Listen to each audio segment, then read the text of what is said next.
Welcome to our study of Ezekiel. We're in chapter 24. Yesterday, we had some very strong words from God, some pretty crazy word pictures illustrating the sin of Israel, Samaria, Judah, all the descendants of the Hebrews as they messed up in what was the nation of Israel, then split up. So let's check it out today.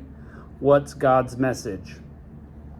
Verse 1, again, in the 9th year, and in the 10th month, in the 10th day of the month, Yahweh's word came to me, saying, Son of man, write the name of the day. This same day, the king of Babylon drew close to Jerusalem this same day. Utter a parable to the rebellious house and tell them the Lord Yahweh says. It's okay, here he goes. He's going to tell them a parable again. The king of Babylon's drawing near. It's doom time. It's destruction time. What is God saying? The Lord Yahweh says, put the cauldron on the fire. Put it on. Also pour water into it. Gather its pieces into it, even every good piece, the thigh and the shoulder.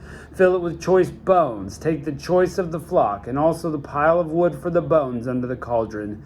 Make it boil well. Yes, let its bones be boiled within it. Therefore the Lord Yahweh says, woe to the bloody city, to the cauldron whose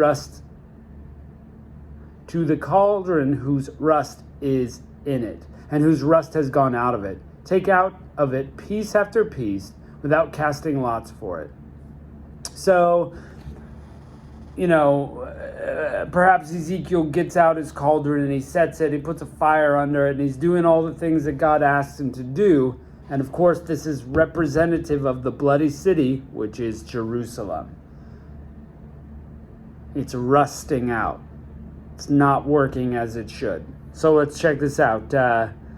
Verse 7, For the blood she shed is in the middle of her. She set it on the bare rock. She didn't pour it out on the ground to cover it with dust, that it may cause wrath to come up and take vengeance. I have set her blood on the bare rock that it should not be covered. So she's doing things by the law that she should not do. The blood is spilt and she's not covering it up like she should, let alone that she's spilling blood. But God says, I'm going to spill her blood and it's going to be out in the open and no one will cover it. It's going to be a shame, this blood. Verse 9, Therefore the Lord Yahweh says, Woe to the bloody city. I also will make the pile great. Heap on the wood. Make the fire hot. Boil the meat well. I suppose that blood part, if they were putting an animal in the pot, they were to spill out the blood on the ground because they're not supposed to eat the animal with the blood in it. And they would need to cover up the blood so that it's not just everywhere, So cover it up with dirt. But they weren't doing that. So God is going to judge them now. They're not following the law. We know this. So this is what God is going to do. Woe to the bloody city. I will make the pile great. Heap on the wood. Make the fire hot. Boil the meat well. Make the broth thick. Let the bones be burned. Then set it empty on its coals, that it may be hot, and its bronze may burn, and that its filthiness may be molten in it, that its rust may be consumed. She is weary with toil, yet her rust is great. Rust by fire doesn't leave her. So, God is showing them, hey, the parallel here is, this is how you set up the pot. I'm going to build it up. I'm going to put lots of wood on the fire. I'm going to put all the meat and stuff in the pot, and it's going to boil. But guess who the pot is? You, Jerusalem. You're going to be burned. You're going to be consumed with fire. You're like this meat in the pot. Verse 13, In your filthiness is lewdness, because I've cleansed you, and you weren't cleansed. You won't be cleansed from your filthiness anymore until I've caused my wrath towards you to rest. So I'm not going to cover it up anymore. You're getting judged. I, Yahweh, have spoken. It will happen, and I will do it. I won't go back. I won't spare. I won't repent. According to your ways and according to your doings, they will judge you. That nation's coming in, and you're going to get your judgment, and I will not spare you. Don't we love a God that's gracious? But God has his limit. Eventually says, that's enough. I'm going to let the judgment happen. You should repent far before he gets to that point, my friends. 15. Also Yahweh's word came to me, saying, Son of man, behold, I will take you away from the desire of your eyes with one stroke. Yet you shall neither mourn nor weep, neither shall your tears run down. Sigh, but do not aloud.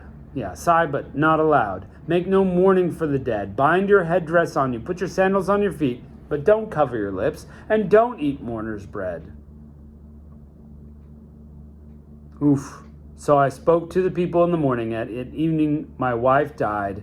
So I did in the morning as I was commanded. Okay. So, oof.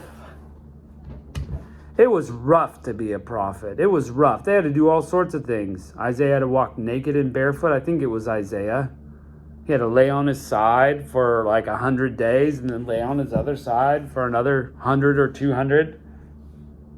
Hosea had to marry a woman of ill repute, whether she was an adulteress or a prostitute, then an adulteress on top of that. It's not clear, but he went through some tough things at the command of God. Here's what Ezekiel's going through. I'm going to take away your desire with one stroke. And he means his wife. Your wife is going to die. And here's what's going to happen. When your wife dies, don't mourn. Don't allow tears to run down. You can sigh, but not out loud. You can't mourn for the dead. You've got to bind your headdress on you, put your sandals on your feet, and no mourning and weeping at all. You can't cover your mouth. You can't eat the bread of mourning, which was tradition.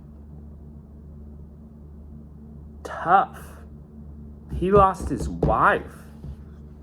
So she died in the morning, and Ezekiel, of course, does exactly what God says. But check this out. God is doing it not just because, hey, this is happening, but he's teaching Israelites a lesson. Of course, they're going to ask him, hey, your wife died. Why aren't you mourning?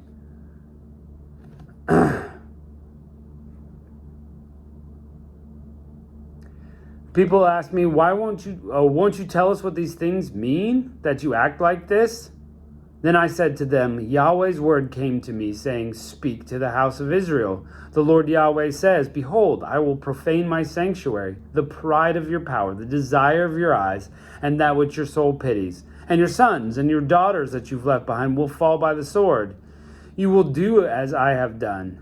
You won't cover your lips or eat mourner's bread. Your turbans will be on your heads, your sandals on your feet. You won't mourn or weep, but you will pine away in your iniquities and moan one to another. Thus Ezekiel will be assigned to you according to all that he has done. You will do. When this comes, you will know that I'm the Lord Yahweh.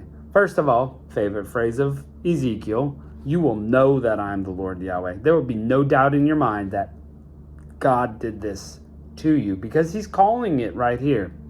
And so what's going to happen is this temple that Jerusalem had such pride in is going to be torn away from them. It's going to be destroyed, but they're not going to have time to mourn it. Their sons and their daughters are going to be killed. All this excitement they have around their lives and around their city just going to be destroyed. And they're not going to have time to mourn because they're going to be hauled off to Babylon. Their turbans are going to be on their heads. The sandals are going to be feet. They're going to be dragged off. They don't have time to weep and wail and do all this mourning like you would do because of their sin. And you will know that who the true God is. All these false gods you used to worship, they're not going to save you. Verse 25, you son of man, shouldn't it be in the day when I take from them their strength, the joy of their glory, the desire of their eyes, and that whereupon they set their heart, their sons and their daughters, that in that day he who escapes will come to you to cause you to hear it with your own ears? In that day your mouth will be opened to him who has escaped, and you will speak and be no more mute. You will be a sign to them, and they will know that I'm Yahweh. So Ezekiel now going to be mute for a while. And when the day finally comes and people come to him to talk to him about it, if they escape at all, and they come to him, he's going to tell them all the truth. It's all going to happen. And this is how God works. He says something's going to happen, and it does. Why are we surprised then when God says these are sins and you need to avoid them, that we get disciplined for those sins, that we have consequences for those sins? Why does it surprise us when we don't live God's way, we don't get God's blessings? Blessings are not always financial. They're not always material things. But we live our best life when we live God's way. And all the things God said are good in life bring good consequences. Being kind and forgiving and loving and, and generous to the poor. All those are great things and they all bring great consequences. But when we live our own way selfishly and we lie and we cheat and we steal, they all have negative consequences. This is not a mystery, people. It's just how the world works. God designed it that way. And he says, if you live my way, it's going to go great. That includes following God of the universe. But when we live for ourselves, our life crumbles around us. Pretty straightforward. What a powerful message. Thanks for joining us this time. We'll see you next time.